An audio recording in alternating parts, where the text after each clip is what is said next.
Let us, in all the troubles of life, remember that our one lack is life, that what we need is more life, more of the life-making presence in us, making us more and more largely alive. When most oppressed, when most weary of life, as our unbelief would phrase it, let us bethink ourselves that it is in truth the inroad and presence of death we are weary of. When most inclined to sleep, let us rouse ourselves to live.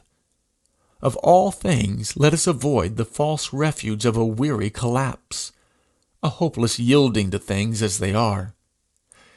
It is the life in us that is discontented. We need more of what is discontented, not more of the cause of its discontent. Discontent, I repeat, is the life in us that has not enough of itself, is not enough to itself, so calls for more. He has the victory who in the midst of pain and weakness cries out, not for death, not for the repose of forgetfulness, but for strength to fight, for more power, more consciousness of being, more God in him, who, when sorest wounded, says with Sir Andrew Barton in the old ballad, "Fight on, my men," says Sir Andrew Barton. "I am hurt, but I am not slain. I'll lay me down and bleed a while, and then I'll rise and fight again." And that with no silly notion of playing the hero. What have creatures like us to do with heroism who are not yet barely honest? But because so to fight is the truth and the only way. If, in the extreme of our exhaustion, there should come to us, as to Elijah when he slept in the desert, an angel to rouse us and show us the waiting bread and water, how would we carry ourselves?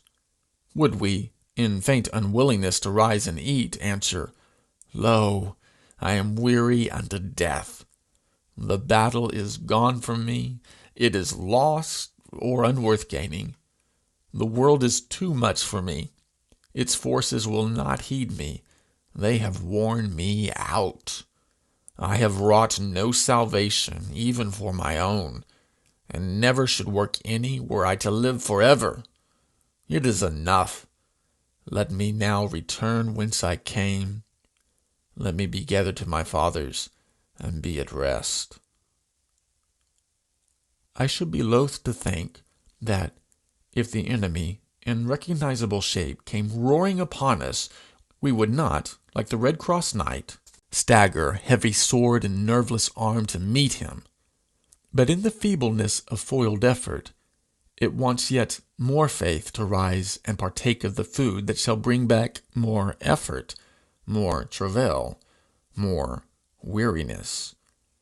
The true man trusts in a strength which is not his, and which he does not feel, does not even always desire, believes in a power that seems far from him, which is yet at the root of his fatigue itself and his need of rest.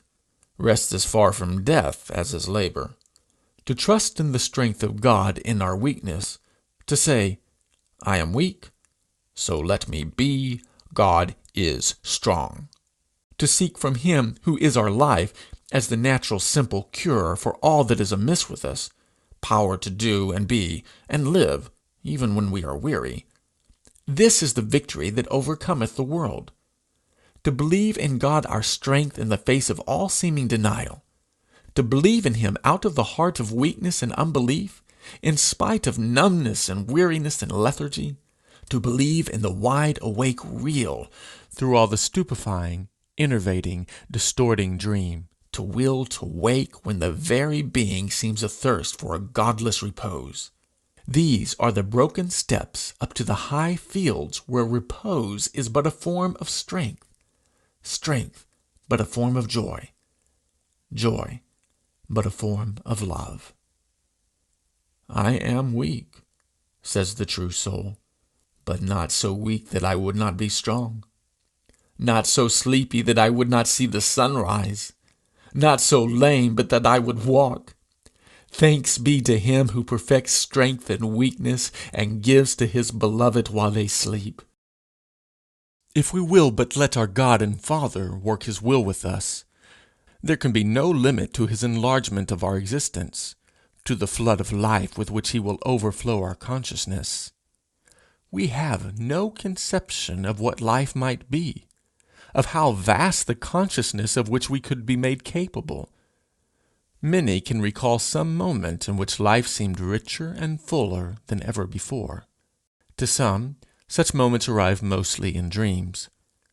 Shall soul, awake or asleep, enfold a bliss greater than its life, the living God, conceal, perpetuate, enlarge?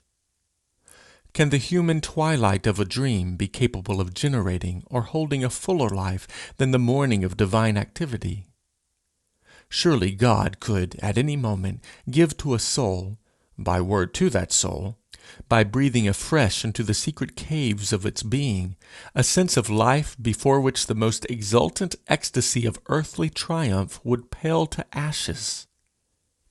If ever sunlit sail-crowded sea, under blue heaven flecked with wind-chased white, filled your soul as with a new gift of life, think what sense of existence must be yours.